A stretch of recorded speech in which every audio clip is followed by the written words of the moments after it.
ဒါလေးကတော့100 watt ခဲကောက် digital display နဲ့ပြမယ်ဒီမှာ power clock လေးရှိမယ်เนาะ100 watt စားမစားကိုကျွန်တော်ဒီမှာရိုက်ပြမယ်เนาะ 0.1 เนาะဖွဲ့လိုက်0.6 0.5 เนาะခဲကောက်100 watt အရန်ပူတယ်နောက်ဒီမှာသူ temperature ကျွန်တော်တို့ဒီမှာအတိုးလျှော့လုပ်လို့ရတယ်ကျွန်တော်တို့အခုတွက်ကိတ်ဆုံးက920ဒီချိန်ထားလဲရတယ်ဒါမှမဟုတ်အဲ့ဒါကိုကျွန်တော်တို့ short လိုက်လဲရတယ်400 300 200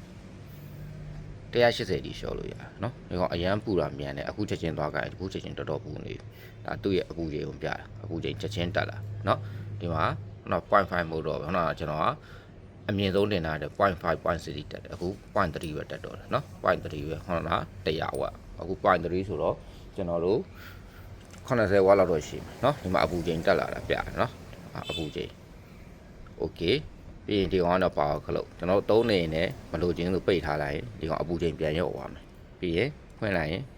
Z2 ကလည်းပြန်စတက်မယ်เนาะဟုတ်ဒါလေးပါအားလုံးပဲအရန်ပူတာကြရင်တော့မသုံးပါနဲ့เนาะဟုတ်အားလုံးပဲကျေးဇူးပါဗျ